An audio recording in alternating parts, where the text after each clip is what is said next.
Bonsoir. Grand Carrefour, s'informer, informer, mais aussi et surtout éduquer. Et voilà le leitmotiv essentiel d'ailleurs de cette émission. Et ce nouveau numéro nous ramène une fois encore dans les milieux juridiques. Eh bien, vous avez été très nombreux à réagir au sujet des questions de la justice administrative. Eh bien, nous y sommes aujourd'hui une fois encore cet après-midi, parlant justement de la juridiction administrative, sens et portée dans la cité. Et donc, pour y arriver, nous sommes à ce plateau avec Dr Angelo Kani Akoué. Oui. Ekoué. Voilà. Bonsoir et merci d'avoir accepté notre invitation sur ce plateau. Merci Dieu de m'avoir invité. Voilà. Et vous êtes docteur en droit public, avocat de formation, enseignant-chercheur à l'université de Lomé aussi. Vous intervenez à l'université de Poitiers en France. Merci d'être là cet après-midi. Merci beaucoup. Tout le plaisir pour moi de partager quelques réflexions sur la question avec nos compatriotes. Nous avons également sur ce plateau Monsieur Tambalo, Caro, attaché d'administration du ministère de la Justice. Bonsoir et merci d'être à ce plateau avec nous. Merci à vous aussi. Alors, docteur Angelo, nous parlons de la justice administrative. Alors, c'est un peu fou à chaque fois qu'on parle de la justice administrative, justice judiciaire. Le citoyen lambda a toujours du mal à faire le distinguo entre ces deux concepts-là. Mais aujourd'hui, nous allons de façon plus explicite sur ce terrain. Lorsqu'on parle de la justice administrative, à quoi fait-on allusion? Merci. Je dirais, à titre liminaire, qu'il n'y a pas de définition pure et désincarnée de la juridiction administrative. Autrement dit, la juridiction administrative n'existe, en tout cas ne se définit que par rapport aux missions qui lui sont assignées. Et ainsi entendu, par juridiction administrative, il faut entendre donc la catégorie de magistrats ou de juges dont le rôle est de contrôler et de juger l'action de l'administration publique, c'est-à-dire de l'État et des collectivités publiques, d'un triple point de vue. Je vais y aller rapidement. D'un premier point de vue, le juge administratif a pour rôle de censurer la légalité ou l'illégalité des actes administratifs. D'un second ou d'un deuxième point de vue, le rôle, la mission du juge administratif... Et ça dit que l'administration peut poser des actes jugés illégaux? Absolument, absolument. Lorsque le président de la République prend un décret ou un ministre un arrêté, eh bien, ces actes-là qui sont appelés juridiquement les règlements peuvent être en porte-à-faux avec les lois de la République, à commencer, quand on dit loi, il faut l'entendre au sens le plus général, des règles de droit, donc y compris la Constitution elle-même. Lorsque ces actes-là venaient à être donc en inconformité avec la règle de droit principale, la Constitution, mais également les lois au sens le plus parlementaire du terme, eh bien, le rôle du juge administratif, c'est de censurer ces actes-là, mais également, je disais, deuxième point de vue, de contrôler la régularité des contrats que l'État peut être amené à conclure avec d'autres partenaires, y compris avec des individus. Les marchés publics, c'est des contrats de droit public. Lorsqu'ils ne sont pas réguliers, le rôle du juge administratif, c'est bien de le dire et de censurer ces contrats. Troisième point de vue, c'est la responsabilité même de l'État. Lorsqu'un citoyen invoque un dommage, un préjudice qu'il a subi et estime que la responsabilité revient à l'État, par exemple, un accident sur la route du fait de l'état défectueux d'une certaine route de Lomé, à tout hasard, eh bien, la responsabilité administrative veut que l'État soit assigné devant le juge pour répondre de ces actes. Enfin. Bien évidemment, nous allons quand même revenir sur ces concepts très clés. Alors, Monsieur Caro, est-ce là aussi votre sens de la juridiction administrative? Tout à fait, je pense que le docteur a tout dit. Je voudrais dire d'un point de vue purement pratique, parce que je juge qu'en tant que docteur, enseignant-chercheur, il parle plus de la théorie. Nous jugeons que la justice administrative a plus vocation à trancher des litiges entre les particuliers et l'administration, entre les personnes morales et d'autres personnes morales. Et cette justice regroupe des mécanismes et des institutions qui sont voués à cette tâche-là. Pour me reprendre, je dirais simplement que la justice administrative donne la chance à l'administré de contrôler l'action de l'administration. Contrôler essentiellement. Alors, docteur Angelo, quelle est l'importance d'une telle justice pour les populations ou pour un peuple? Je dirais au passage que nous sommes pratiquement dans la même approche définitionnelle. Et il n'y a pas d'une part la théorie et de l'autre la pratique. Donc nous avons pour l'essentiel défini la justice administrative comme étant le censeur de l'action de l'administration dans l'intérêt des administrés. Eh bien, de ce point de vue, il est, je dirais, assez simple de répondre à votre question. Lorsque le juge administratif ou la juridiction administrative contrôle l'action de l'administration, de l'État et des collectivités territoriales, eh bien, il participe de façon claire et nette, fondamentale, à la consolidation même de l'état de droit. Prenons simplement un exemple. Comparaison, je dis toujours, n'est pas raison, mais à partir de l'exemple qui a inspiré le système togolais, celui de la France, c'est le juge administratif qui a consacré la liberté d'opinion alors que cette mission ne lui était pas confiée. C'est le juge administratif également qui a donné corps à la liberté de réunion, la liberté d'association, le droit de grève, ainsi de suite. De ce point de vue, la juridiction administrative est un maillon fondamental de la démocratie et de l'état de droit. Et donc, il me semble que les populations togolaises aussi en ont besoin pour donner une réalité effective à la démocratie et à l'état de droit que nous appelons de nos voeux. Alors, d'aucuns diront que cette justice a été trop taillée sur la mesure française et donc la réalité togolaise sont tout à fait différentes de la France. Oui, je suis dans l'absolu d'accord avec vous. Mais de ce point de vue, sur cette question, nous n'avons pas fondamentalement copié d'ailleurs le système français. Puisque en France, il y a ce qu'on appelle le dualisme de juridiction et donc la dualité du contentieux, c'est-à-dire l'ordre judiciaire est totalement séparé de l'ordre administratif. Nous avons choisi au Togo, depuis, si je peux dire, la nuit des temps, d'avoir une unicité de juridiction, un dualisme du contentieux. Peut-être que nous avons, ou en tout cas les gouvernants successifs, les législateurs se sont dit qu'il n'était pas temps d'emprunter la voie du dualisme du contentieux tel que cela existe en France. Par conséquent, il ne me semble pas que dans ce domaine-là, il y a une forme de mimétisme comme on le reproche souvent dans d'autres domaines. Monsieur Carolo, est-ce que le peuple a forcément besoin de cette juridiction administrative? Oui, le peuple a forcément besoin de la juridiction administrative dans la mesure où, en dehors de ce que le docteur vient de dire, la justice administrative instaure une confiance entre le peuple et l'administration. Lorsque vous avez la possibilité... Instaure une confiance? Une confiance entre. Lorsque vous avez la possibilité d'avoir votre droit de regard sur l'action d'une institution, déjà vous vous sentez impliqué, vous vous sentez concerné, vous avez une certaine confiance vis-à-vis d'elle.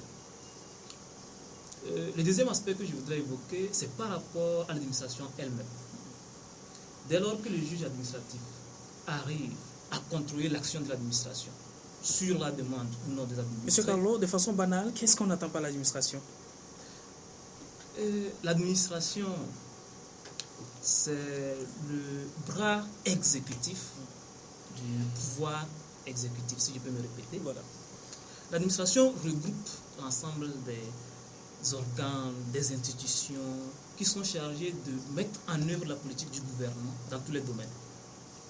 Et l'administration se fonde sur un personnel, sur des mécanismes, des textes qui organisent son fonctionnement, le fonctionnement des différents services, pour pouvoir atteindre les objectifs qui sont fixés, souvent par l'exécutif.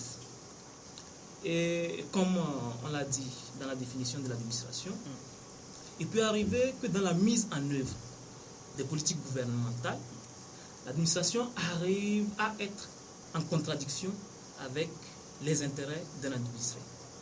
C'est ce qui conduit à instaurer une justice administrative qui permettra aux juges de contrôler et de pouvoir trancher les litiges entre l'administré et l'administration. L'administration aussi peut faillir. Effectivement, l'administration peut faillir. Et je m'en vais, si vous permettez, dire que de notre point de vue, la justice administrative permet à l'administration de se corriger. C'est le censeur de l'administration et la justice permet à l'administration de se corriger. Et vous savez que la justice administrative est purement jurisprudentielle. Elle permet, sur la base de certains principes qu'elle dégage, elle permet donc à l'administration de pouvoir se ressaisir, de contrôler, de corriger des manquements. Et ça permet aussi à l'administration de pouvoir assouplir ses procédures, de les rendre plus accessibles et de pouvoir répondre aux aspirations de l'administration. Merci. À moins que Dr Angelo n'ait quelque chose à ajouter, nous avançons. Alors, les principes fondamentaux de la juridiction administrative. Cela ressort tout naturellement des propos que nous avons pu partager ensemble depuis le début de cette émission.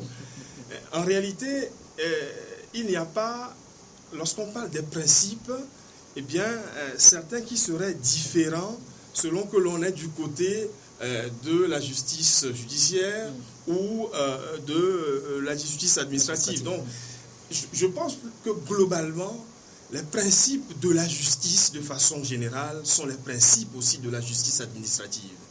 Je m'en vais vous dire que, à mon sens, les principes qui gouvernent à la justice dans un état de droit sont inhérents à ce qu'on appelle les exigences du procès équitable. Je peux en citer à brûle pour point 3. Le principe de l'indépendance de la justice et donc de la justice administrative, le principe de l'impartialité des magistrats de l'ordre administratif et le principe, ou en tout cas la règle du délai raisonnable. En ce qui concerne le principe de l'indépendance, dit-on, est un statut, dans le sens où ce sont les textes qui définissent les règles de recrutement des magistrats, y compris de l'ordre administratif. Ce sont également les règles de droit qui prévoient les mécanismes d'affectation, de mutation des magistrats, etc., etc. Notre Constitution elle-même affirme sans détour l'indépendance de la magistrature, de l'autorité politique et de l'autorité législative. Cela dit, dans la réalité, l'indépendance qui est garantie d'ailleurs et aménagée aussi par les codes de déontologie de la profession de magistrat, etc., eh bien cette indépendance doit être aussi financière, par exemple, de sorte que le juge qui est appelé sur le plan administratif à trancher un litige ne soit pas mu par des considérations, je dirais, pécuniaires, pour fausser le sens de son office. Et là, on s'introduit tout doucement dans l'impartialité qui, elle, est une vertu à cultiver par le magistrat lui-même, parce qu'une chose est d'être indépendant, une autre est d'être impartial. Très concrètement, ce n'est pas parce que je suis de telle obédience politique, plutôt que de telle autre, que je dois rendre la justice administrative de telle ou de telle autre manière. Ce n'est pas parce que je suis de telle ethnie ou de telle autre que je dois juger bien ou mal. Ce n'est pas parce que j'ai en face de moi un cousin, un ami ou je ne sais pas quoi qu'on doit rendre la justice selon ce qu'on appelle juridiquement l'intime conviction du juge. En définitive, donc, l'indépendance, mais l'impartialité, et enfin, le délai raisonnable, c'est-à-dire le délai moyen dans lequel l'administré qui va devant le juge administratif est en droit d'espérer que sa cause sera entendue, que son affaire sera jugée et qu'il serait éventuellement rétabli dans son droit. Il me semble qu'on a là les principes essentiels de la justice de façon générale et de la justice administrative de façon particulière. Très bien. Alors, nous y sommes. Je parlais tantôt de ce flou qu'il y a entre-temps entre la justice judiciaire et la justice administrative. Alors, pourrait-on arriver aujourd'hui à faire un distinguo pur et clair de la justice administrative et la justice judiciaire. Voilà.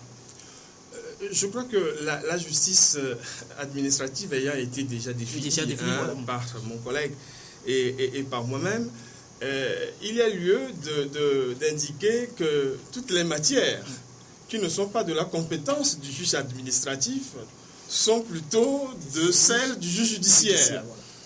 Plus simplement, parce qu'il s'agit aussi de faire comprendre un certain nombre de choses à nos compatriotes, nous sommes beaucoup plus familiarisés avec le juge judiciaire. Les litiges relatifs aux droits de la famille, au droit commercial, au droit des sociétés, les fusions, les acquisitions, sont de la compétence de ce qu'on appelle le juge civil. les infractions, le vol, le meurtre, etc., de la compétence du juge pénal. Je crois que l'ensemble des matières relevant du civil et du pénal sont plus généralement de la catégorie du procès judiciaire. Docteur Angelo, venons-en maintenant le cas précis du Togo. Quelle est la vie de la justice administrative togolaise depuis 1978, d'après bien sûr vos recherches? Vous faites allusion, à mon sens, à l'ordonnance de 1978, bien précisément du 7 septembre 1978, qui porte donc organisation judiciaire au Togo. Disons que bien avant et après, il y a eu des règles, des lois comme des règlements, donc décrets, arrêtés ministériels, etc., qui réglementent ou qui régentent, qui balisent la voie vers une juridiction administrative à proprement parler. Je veux dire deux choses. Au regard de ces textes, on sait, d'une part, qu'il y a une organisation judiciaire au Togo. Je le disais en début d'émission, nous avons choisi l'unicité de juridiction, le dualisme de contentieux. Concrètement, cela signifie que nous avons un seul ordre juridictionnel, mais à l'intérieur de cet ordre-là, nous avons opté pour deux chambres. Simplement, enfin, une chambre administrative de la Cour d'appel de Lomé et une autre de la Cour d'appel de Kara. Donc, le contentieux administratif togolais tourne autour de ces deux structures. Sur la procédure elle-même, les textes prévoient également au Togo que les litiges tels que nous les avons définis ici même, comme relevant de la compétence du juge administratif, puissent lui être déférés, les questions de délai, les types de recours à former devant le juge administratif, etc. Cela dit, et je finis par là assez rapidement, le vrai problème de la juridiction administrative au Togo, c'est celui de son fonctionnement, de son effectivité. Les chiffres même qui viennent du ministère de la Justice disent qu'en 37 années d'existence, les deux chambres administratives des deux cours d'appel ont connu ou enregistré 41 requêtes. La première aurait été déposée déjà en 1989, si ma mémoire est bonne, et la toute première audience publique n'a été organisée qu'en 2006.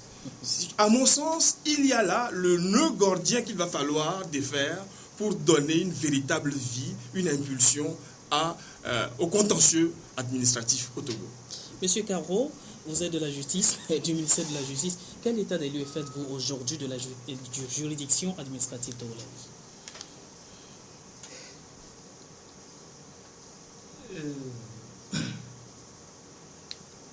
Pour aller très rapidement, il faut dire que la justice administrative togolaise est somnolente.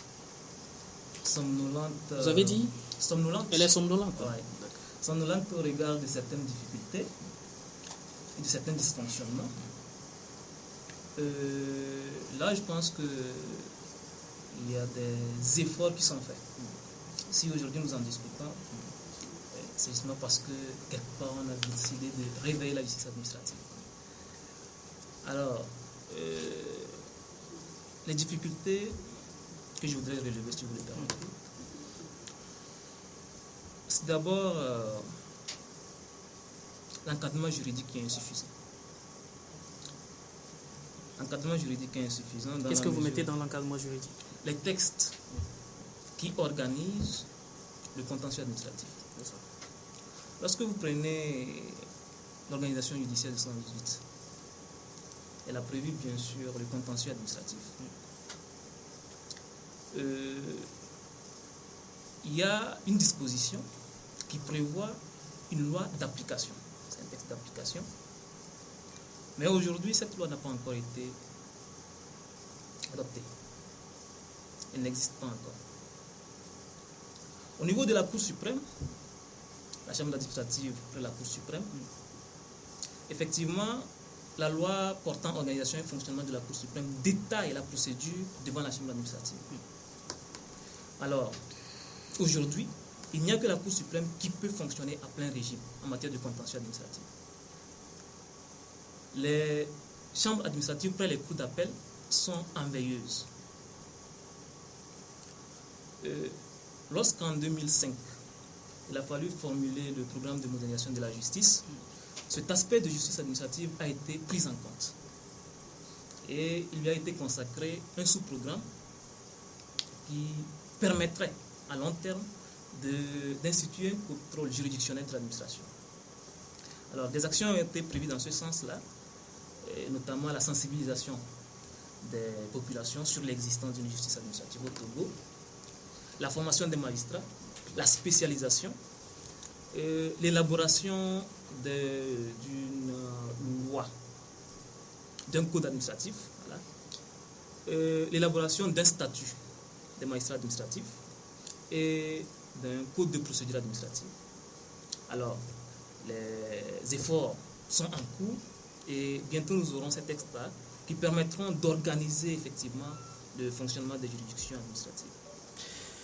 En clair, cette juridiction est somnolente, comme vous venez de le dire. Alors, vous avez pris quelques secondes pour parler de la fonctionnalité de cette juridiction, mais les dispositions prises ont pris assez de temps sur l'opérationnalité.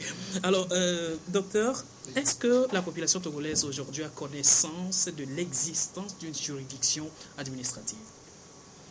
Je dois dire que nos compatriotes connaissent certainement l'existence de la justice. Et en général. En général. Et par voie de conséquence de la justice administrative, mais j'ai comme l'impression, d'un point de vue purement personnel, en tout cas les faits sont têtus et les habitudes ont la vie dure. J'ai comme l'impression que nos compatriotes ne connaissent pas assez la juridiction administrative. Les chiffres que je viens de donner et qui, encore une fois, vient de l'émanation, d'une émanation de l'État, c'est-à-dire du ministère de la Justice, sont assez éloquents pour se suffire à eux-mêmes. Cela dit, c'est-à-dire que finalement, on intente, ou en tout cas on introduit très peu de requêtes. Si l'on connaissait davantage la juridiction administrative, on en aurait fait plus. Cela dit, lorsque même nos compatriotes connaissent la juridiction administrative comme étant l'instance qui peut sanctionner l'illégalité des actes administratifs, se prononcer sur la responsabilité de l'État et des collectivités territoriales, il y a, je dirais, des pesanteurs politico-psychosociologiques qui font que les Togolaises et les Togolais ne vont pas suffisamment devant le juge administratif. Je m'en explique. Dans notre pays, on a l'impression que le politique fait trop d'immixtion dans la sphère de compétences de la justice et notamment de la juridiction administrative. Et les Togolaises et les Togolais ont l'impression que se confronter à l'État dans le prétoire relève de la gageure, relève d'un défi difficile à relever. Il y a le fait que finalement aussi les deux chambres administratives des deux cours d'appel sont matériellement et physiquement éloignées l'une de l'autre à plus de 400 km. Voilà. De sorte que le justiciable, je ne sais pas, d'Agougnogbo, de Togoville, etc., dans le contexte psychosociologique dont je viens de parler, se dit, en dehors de l'argent que je vais dépenser pour atteindre les deux juridictions, en tout cas les deux chambres, je n'ai aucune espérance quant à mes chances de succès dans le cadre de la procédure que je veux engager. Voilà à peu près les raisons pour lesquelles le système ne décolle pas. Il va falloir à un moment donné que les pouvoirs publics basculent de la démocratie, entre guillemets, des incantations et des belles paroles, pour atterrir sur le terrain de la réalité de tous les jours. Le collègue Caro disait tout à l'heure que la justice administrative a ceci de particulier qu'elle crée une relation de confiance entre les administrés et les gouvernants. Allons-y, puisqu'il en va, je dirais, d'un idéal républicain et du consensus absolument nécessaire qu'il va falloir créer pour aller de l'avant. On a aussi comme impression que la non-saisine de la juridiction administrative de la part des administrés, enfin des Togolais, relève beaucoup plus de l'aspect culturel de la population togolaise. On n'a pas cette habitude, on n'a pas cette culture d'aller vers une instance juridique lorsqu'on sent que ses droits sont brimés. Je l'ai dit tantôt, c'est l'idée que l'État est trop fort. L'idée selon laquelle le juge qui éventuellement chercherait à juger l'État serait lui-même un juge fou, parce que cela lui coûterait éventuellement sa carrière, etc., etc. Mais je dois dire que Comme l'a dit le représentant de l'État, pour le coup, puisque c'est de cela qu'il s'agit, il y a des actions du côté de l'État qui sont, à mon sens, encore pusillanimes ou timides, très timorées. Mais dans la société civile également, il y a des moyens qui sont mis en place, des mécanismes de formation, notamment des journalistes, pour qu'ils puissent vulgariser l'existence de ces justices administratives. Et notamment, on sait que le collectif des associations contre l'impunité au Togo, le CACIT, a organisé une formation dans ce sens il y a quelques mois. La semaine dernière, nous étions à leur côté pour une formation des défenseurs des droits de l'homme. Tout cela pour dire que, quoi qu'il en soit, le système, le mécanisme est en marche et que la connaissance par nos compatriotes de la justice administrative finira par s'ancrer, en tout cas par s'installer dans les mœurs, et l'état d'esprit dont vous parlez sera corrigé tout seul, à mon sens. Monsieur Caro, aujourd'hui, donnez beaucoup plus l'accent, ou mettre beaucoup plus l'accent sur la juridiction administrative pour les citoyens. Ne serait-ce pas là de leur donner l'arme pour combattre un pouvoir plus puissant? Je viens de vous l'expliquer en vous disant que l'administration a besoin d'un censeur. L'administration a besoin d'un censeur. Et de ce point de vue, l'administration ne redoute pas l'existence d'une justice administrative fonctionnelle. L'important, c'est que les administrés puissent saisir les juridictions administratives, qu'ils puissent faire fonctionner la juridiction. Parce que sans saisine, la juridiction administrative ne vaut rien. Il faut des saisines pour que la juridiction administrative puisse fonctionner. C'est pour cette raison qu'il faudra mettre l'accent sur la sensibilisation, l'information des citoyens. Mais parallèlement, il va falloir renforcer les compétences des juridictions administratives. Et dans ce sens, nous parlons aussi de la professionnalisation des juges administratifs. Est-ce qu'aujourd'hui, ils ont la matière, ils ont les compétences nécessaires pour pouvoir trancher les litiges entre les administrés et l'administration? Et voilà ce qui m'amène à poser cette question. Est-ce que la famille des magistrats au Togo dispose d'un code judiciaire? Il y a le code d'organisation judiciaire. Quant au code administratif ou au code de procédure administrative, il n'existe pas encore. La procédure devant la chambre administrative de la Cour suprême est détaillée dans le texte qui porte organisation et fonctionnement de la Cour suprême. Mais au niveau des cours d'appel, il n'y a pas encore une procédure détaillée qui puisse permettre au juge administratif de trancher valablement et dans les limites légales le litige qui lui est soumis. D'accord. Alors, docteur, est-ce que certains pays africains font véritablement usage de cette juridiction ou font recours à cette juridiction administrative? Parce que là, nous sommes au Togo et nous quittons Togo pour la France et autres. C'est comme si ça se passe entre ces deux États-là. Est-ce qu'il y a certains États africains qui ont réussi quand même à faire de cette juridiction administrative leur, leur compagnon de jour? Tout à fait. La juridiction administrative est devenue depuis plusieurs années déjà le moteur de la consolidation de l'état de droit dans beaucoup de pays qui nous entourent. En la matière, on cite généralement l'exemple du Sénégal, qui, après quelques décennies d'expérimentation de notre système actuel, de l'unité de juridiction et du dualisme du contentieux, a mis en place, si j'ai bonne mémoire là encore, depuis 1982, la séparation des deux ordres de juridiction avec un vrai conseil d'État comme juge suprême de l'ordre administratif et le conseil d'État et toutes les juridictions administratives sénégalaises apportent à cette démocratie un souffle absolument essentiel. Je m'avais donné l'exemple d'un arrêt qui a été rendu par le conseil d'État sénégalais en 2000 à propos d'un citoyen handicapé physique qui a participé à un concours de recrutement des volontaires dans l'enseignement public au Sénégal. Après avoir été reçu à la phase d'admissibilité, ce monsieur est recalé par un jury qui considérait que son état. handicap, son état ne lui permettait pas de remplir les fonctions de volontaire dans l'enseignement public. Eh bien, grâce au Conseil d'État sénégalais, cette décision a été cassée au motif que la seule situation d'infirmité ne justifiait pas cette décision-là.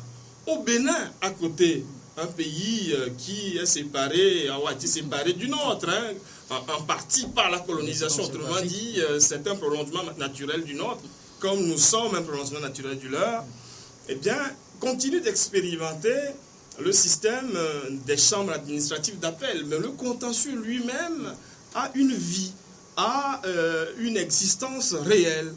Je donne l'exemple d'une femme qui, blessée mortellement par des balles d'entraînement de militaires, eh bien, a vu, en tout cas, elle n'a pas vu, puisqu'elle était déjà de l'autre côté, eh bien, elle était déjà décédée, eh bien, ses ayants droit ont pu avoir une réparation proportionnelle au préjudice qu'ils ont ainsi subi. On peut multiplier les exemples. En faisant recours à l'administration administrative. Absolument, à la justice administrative.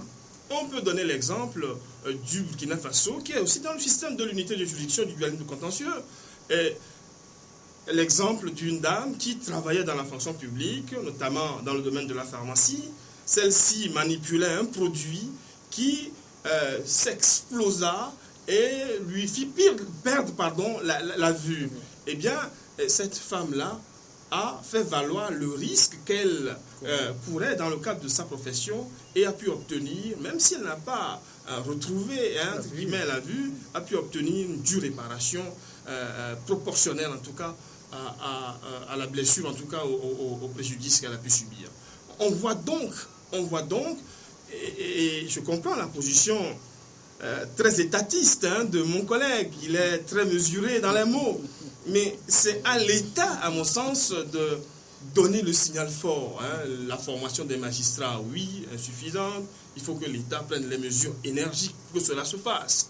À mon sens, c'est à l'État de dire qu'à partir de maintenant, nous voulons une juridiction administrative effective au Togo, et cela va se faire parce qu'à mon sens, la ressource humaine et intellectuelle, nous l'avons. Docteur Caro, est-ce qu'il y a des États africains, selon vous, qui véritablement font usage de cette juridiction administrative? Tout à fait. Le docteur vient d'énumérer les pays frontaliers qui ont expérimenté et qui ne sont plus à la phase expérimentale de cette juridiction-là. Nous avons aussi des missions que nous envoyons, des missions d'études que nous envoyons au Bénin, au Sénégal, pour acquérir l'expérience, pour avoir l'expertise de ces pays frères.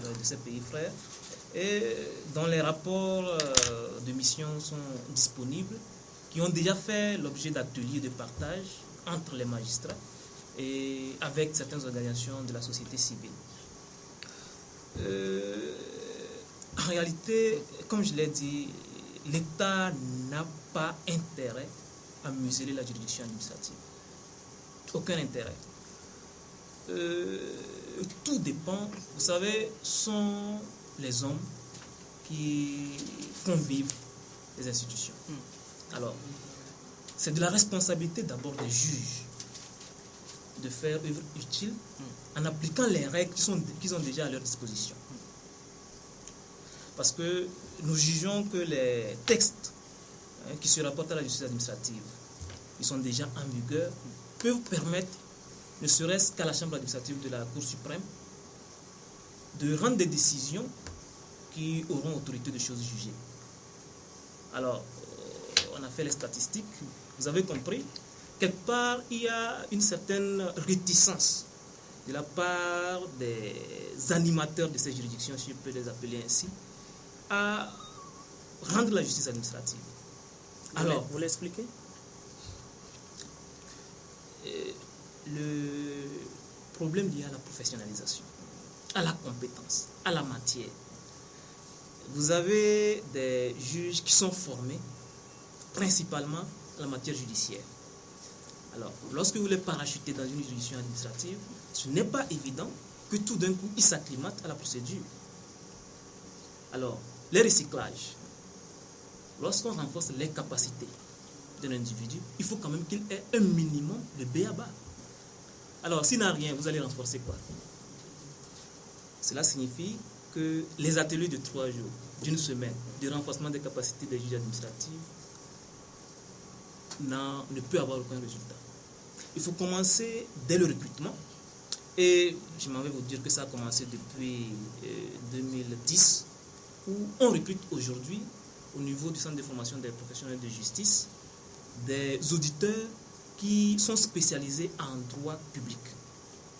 Alors, il y a eu 2 promotions qui sont sorties et qui sont envoyées dans les juridictions. Et bientôt, nous tendons vers la professionnalisation. Voilà. Docteur, à moins que vous ayez des choses à ajouter. Mon collègue est resté dans son rôle, que je comprends, c'est un rôle difficile. Donc, je voudrais dire simplement que les bonnes intentions, dit l'expression, ne suffisent point. L'enfer en est pavé. Puisque lui-même, au-delà des bonnes intentions de l'État et de l'administration publique, fait observer qu'il y a quelques années, on a cru devoir recruter des étudiants formés au droit public, je dirais rompus à la tâche, ne serait-ce que d'une manière théorique, pour les intégrer dans le centre de formation des professionnels de la justice. Je vais plus loin en disant que ici au Togo, comme à l'étranger, il y a un vivier de Togolaises et de Togolais formés au droit public qui sont en mesure d'aider le Togo dans l'immédiat pour l'implémentation de la justice administrative. Par conséquent, je considère qu'il n'y a plus lieu de tergiverser. Nous devons faire le saut qualitatif, à mon sens, hic et nunc, c'est-à-dire ici et maintenant, si nous voulons prendre en marche le train de la modernité, c'est-à-dire de l'état de droit. Alors, de façon claire et précise, quels sont les actes qui peuvent aujourd'hui donner le poids à un citoyen, un simple citoyen, d'aller faire recours à la juridiction administrative? Vous voulez parler des faits générateurs, éventuellement? Bien sûr. C'est toute la série d'exemples qu'on a déjà donnés. Le Togolais ou la Togolaise, fonctionnaire de son État, qui, dans le cadre d'une organisation syndicale, veut entrer en grève et qui voit tomber sur, aussi bien le mouvement que sur lui ou sur elle-même, des menaces de tout genre, eh bien, si ces personnes arrivent à identifier les décisions par lesquelles elles sont menacées de licenciement, etc., il y a là une décision administrative à déférer à la censure de la chambre administrative de la cour d'appel de Lomé ou de Kara, selon les lieux de situation, en tout cas géographique, des personnes concernées. Lorsque, comme je l'ai dit au début de l'émission, on roule sur la chaussée togolaise, peu importe laquelle, et que l'on tombe dans une excavation, dans ce qu'on appelle trivialement un nid de poule, et que la voiture se trouve fracassée, il y a là un dommage causé à l'usager de l'ouvrage public pour défaut d'entretien normal de cet ouvrage-là. Et à Lomé, par exemple, cette responsabilité est celle de la mairie, de la municipalité, ou, dans le contexte actuel, de la délégation spéciale de la ville de Lomé. Les Togolais doivent prendre conscience de ce qu'en pareille circonstance, ils ont le droit, je dirais même le devoir, de saisir le juge administratif au fin de condamner l'État et ses émanations à réparer les torts qu'ils subissent. On a comme l'impression que certains de ces actes paraissent, dans le contexte togolais, comme un rêve. Absolument, parce que la sensibilisation a fait défaut pendant longtemps. À mon sens, je continue de penser, je persiste et je signe que l'État n'a pas favorisé non plus les choses, n'a pas créé les espaces qui permettraient aux uns et aux autres de se rendre compte qu'ils ont des prérogatives à faire valoir. Et donc, on est encore dans ce rêve de l'effectivité de la justice administrative. Je considère, je pense profondément qu'il faut continuer de sensibiliser, et les ONG, notamment de droits de l'homme comme le CACIT, sont dans leur devoir, mais pile poil, en demandant à travers, en formant d'abord le personnel des médias, mais aussi les droits de l'homme, afin que ceux-ci puissent aller dire à nos populations que non, dans tel domaine et dans tel autre, il y avait un droit à faire valoir, y compris contre l'État qui est considéré dans l'inconscient collectif togolais comme étant, comment dirais-je, incontestable devant le juge. Monsieur Caro, l'État est attaquable. Tout à fait. Les administrations, les personnes morales de droit public savent qu'elles sont attaquables. Et je pense que la quarantaine de requêtes de saisine du juge administratif prouve à suffisance qu'il y a quand même une conscience qui commence à naître au sein de la population, que l'État est attaquable. Ouais. Alors, jusqu'à ce jour, est-ce que la Chambre d'administration a encore enregistré certains recours, certaines requêtes, j'allais dire? Elle n'a pas encore enregistré d'autres requêtes. Ça dénote quelque part de la méconnaissance de l'existence de ces juridictions-là. En 2013, il y en avait 2. En 2013. Oui. Oui, ce sont ces statistiques-là qui nous ont permis d'estimer les requêtes à 41. Parce que chaque année, il y a des statistiques judiciaires qui sont envoyées, qui sont faites, et qui nous permettent d'avoir une vue d'ensemble sur le contentieux en matière administrative et en matière judiciaire. Voilà. Oui, docteur? Je pense qu'une quarantaine de requêtes pour 6 millions d'habitants, notre pays a accédé, je préfère toujours, à la souveraineté internationale il y a 55 ans.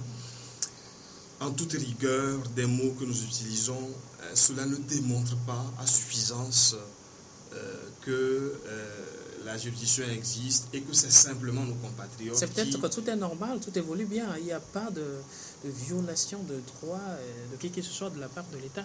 Je me tue depuis le début de cette émission à démontrer qu'il y en a. Qu'il y en a, et on le sait bien.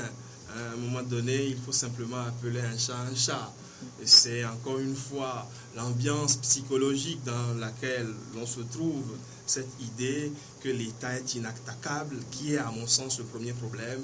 Le deuxième, ce sont les mesures énergiques à prendre, le recrutement, je ne dirais pas massif, parce qu'il y a d'autres exigences en la matière qui doivent être prises en ligne de compte. Et lorsque ces mesures seront prises, à mon sens, le contentieux administratif va décoller.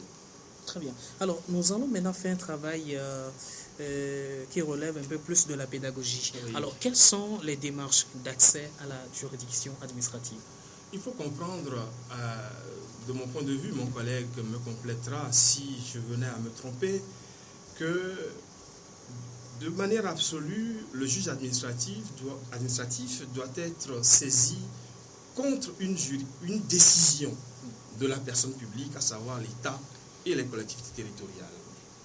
Et selon que l'on est du côté de ce qu'on appelle le recours pour excès de pouvoir ou le recours de plein contentieux, les démarches ne sont pas fondamentalement les mêmes. D'un côté, le recours pour excès de pouvoir est la procédure que l'on engage contre l'État et les collectivités territoriales lorsque l'on veut contester la légalité d'un acte. La loi togolaise, qui s'est inspirée à bien des égards de la législation française, dit clairement que lorsqu'on veut attaquer une décision de l'État en justice, en tout cas devant le juge administratif, il faut le faire dans un délai de 3 mois à compter de la notification de cette décision, si c'est une décision individuelle, exemple d'une nomination, d'une sanction adressée ou infligée à un fonctionnaire tel un blâme, un avertissement, voire même une radiation. Une mutation punitive? Absolument, possiblement. Je n'affirme rien. Et donc, lorsqu'il s'agit d'une décision individuelle, c'est à partir de la notification que cette décision peut être attaquée devant le juge. Lorsqu'il s'agit, par exemple, d'une décision qui réglemente ou qui limite la liberté de manifester, je crois que ce concept-là, ou cette notion, a une réalité dans la conscience collective au Togo.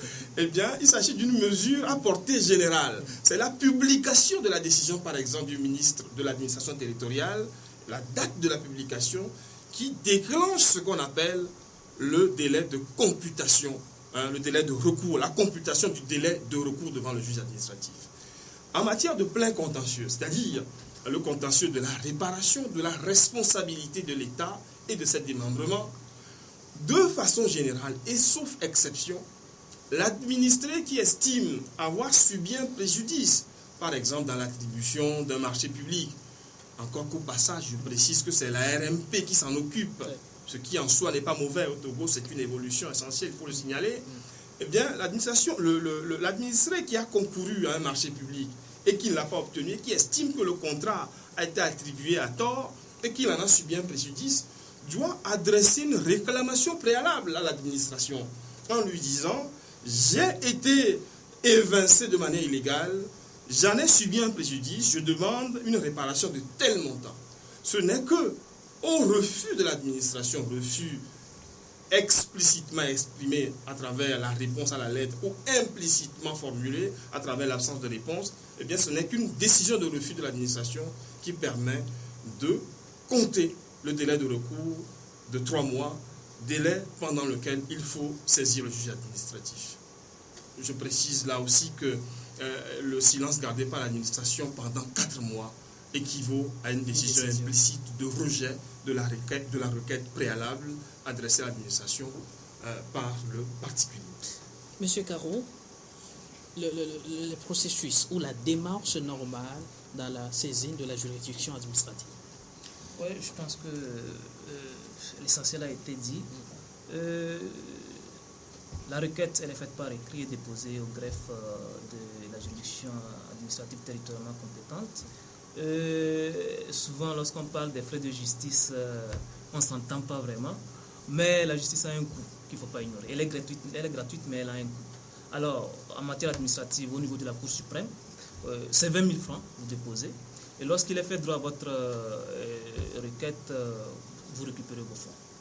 Alors, la procédure, elle continue avec l'office du juge qui, en ce moment, met en œuvre, tel que les textes le disent, une procédure inquisitoire. Bon, parce que là, il appartient au juge de conduire l'instruction, la procédure. La procédure est aussi contradictoire, je pense que le docteur l'avait dit au tout début de l'émission.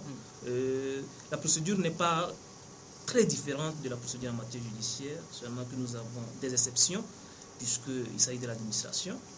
Et la requête, comme je l'ai dit, elle est écrite, et ça dénote aussi de la procédure qui est toujours écrite devant, la juridiction administrative.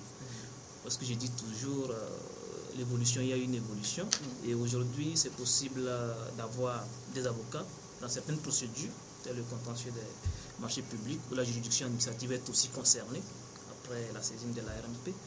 Donc voilà, en grosso modo, ce que je peux dire à propos de la procédure. L'essentiel, c'est la saisine à partir d'une requête écrite. Très bien, docteur Angelo. Le B.A.B.A. où, en premier lieu, on comprend la justice comme étant une entité qui veut mettre en place un certain équilibre, mettre en place une certaine notion d'éthique ou qui joue dans l'intérêt supérieur de plus démunis.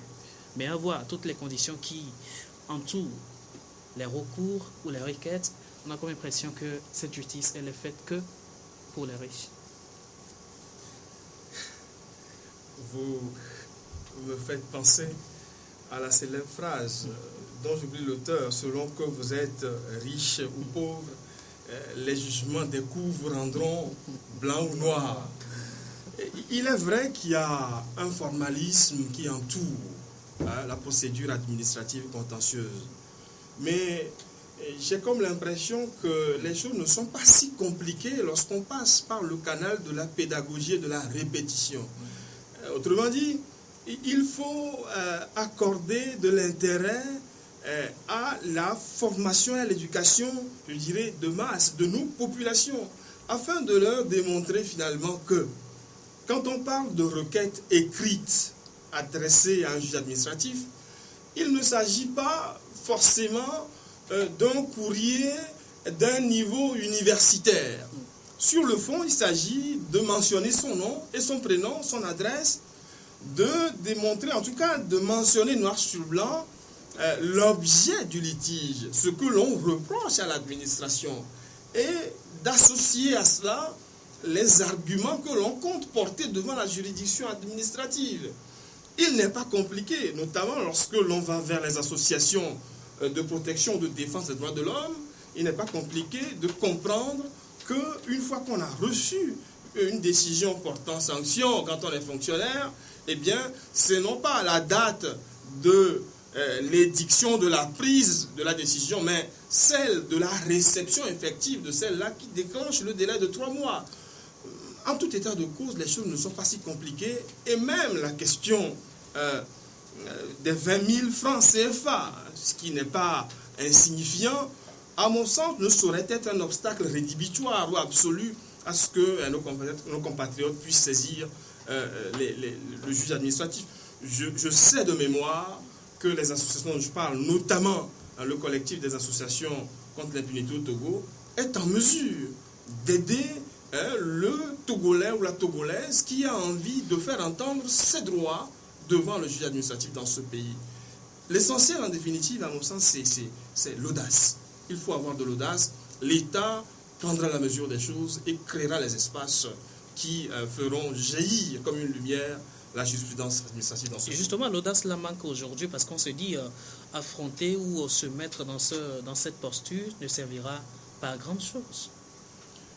Ça n'aboutira pas.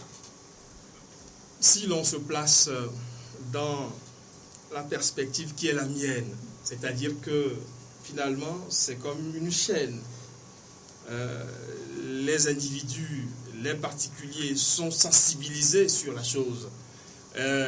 L'État recrute les magistrats, ou en tout cas les personnes formées au droit public et à la procédure administrative, que l'on explique effectivement que la complexité de la procédure administrative contentieuse n'est qu'une idée plus ou moins reçue et que les choses sont en réalité assez simples, accessibles à tout le monde.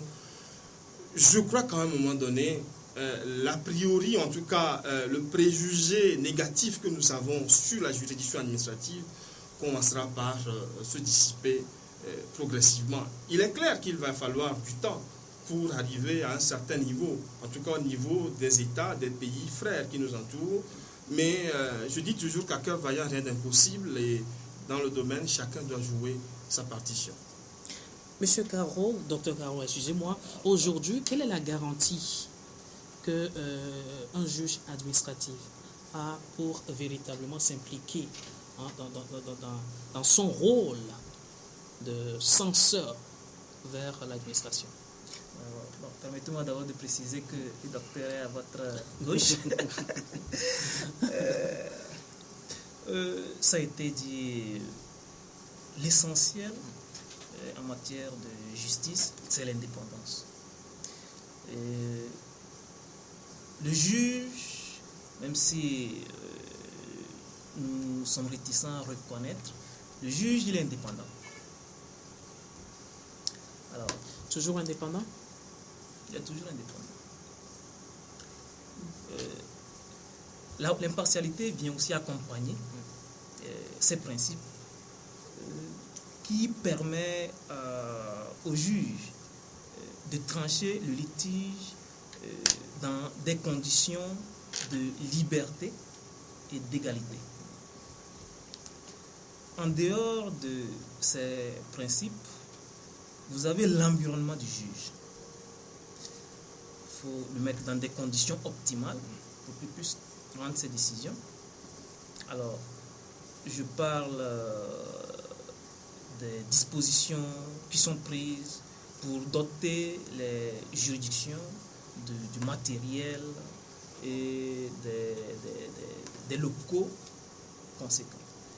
Vous savez tout comme moi que ces derniers temps, des efforts ont été faits avec la construction de cours d'appel, du matériel informatique mis à la disposition des juges, du renforcement de la chambre administrative de la Cour suprême en personnel et de la dotation.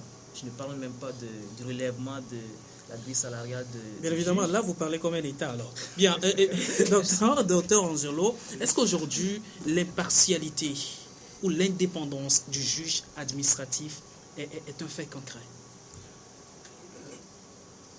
Mon collègue vient de dire que le juge est toujours indépendant. je dirais avec beaucoup d'humilité que le juge doit toujours être indépendant. Forcément.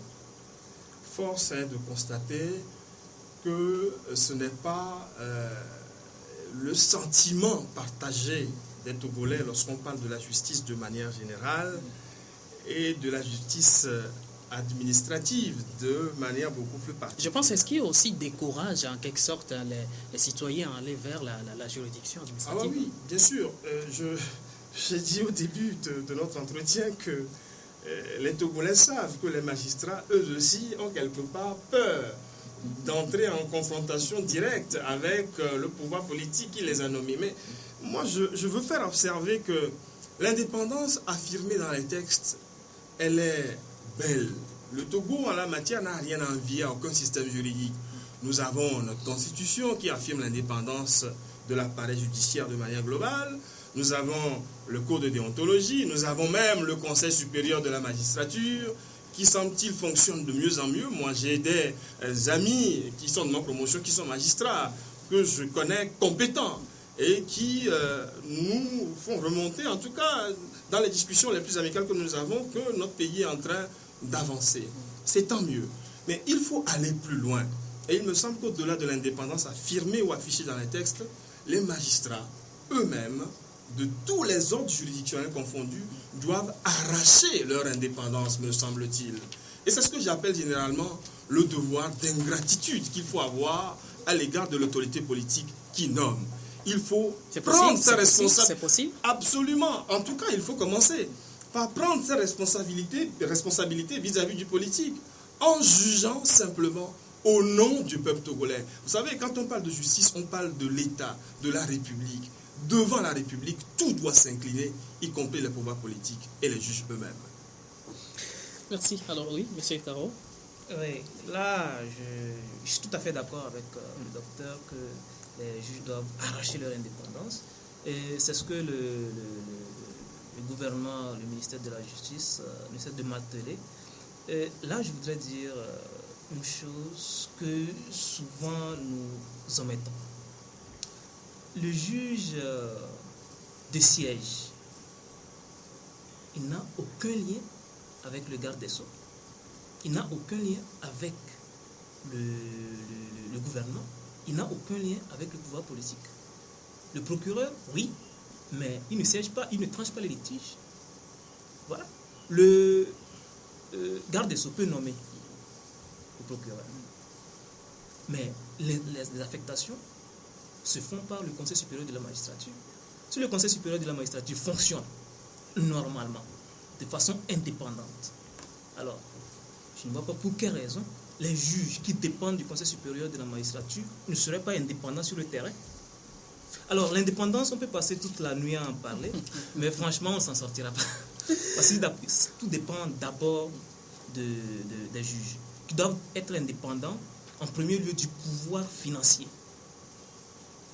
Ça, c'est un gros dossier. De toutes les façons, nous reviendrons forcément sur ces notions, ces thématiques, pour pouvoir expliquer davantage ce que c'est que la juridiction administrative. Juridiction administrative, sens et portée dans une cité, j'allais dire. Docteur, un mot pour la fin. Gramsci, qui est un philosophe que j'affectionne, disait que le pessimisme de la raison, c'est l'optimisme de la volonté. Quand l'horizon s'assombrit, quand on considère que tout est fini, que la puissance de l'État, personne morale de droit public, est de nature à fracasser l'individu et les particuliers, donc les Togolaises, les Togolais, alors seulement la volonté des acteurs de la justice au Togo, la société civile, les défenseurs des droits de l'homme et toutes les Togolaises et tous les Togolais doivent prendre leur courage à deux mains pour continuer la bataille, pour arracher l'effectivité de la juridiction administrative au Togo. Cela n'est pas impossible, il faut continuer, ça viendra parce que ça doit venir. Nous devons, donc nous pouvons. Merci, M. Angelo Kani Akwe, docteur en droit public, avocat de formation, enseignant-chercheur à l'Université de Lomé, aussi intervenant à l'Université de Poitiers en France. Monsieur Caro, un mot pour la fin. Alors, je dirais dans le sillage du docteur que l'horizon s'éclaircit plutôt pour la justice administrative. Moi, j'encourage nos compatriotes à saisir les juridictions administratives et l'État fera le reste. C'est tout. Merci, M. Caro. Vous êtes attaché d'administration au ministère de la Justice. Merci à vous également, chers téléspectateurs. La séance prochaine encore, nous sommes ensemble. Les contacts sont là, vous permettront forcément de réagir au sujet de cette émission. À la prochaine. Merci. Merci.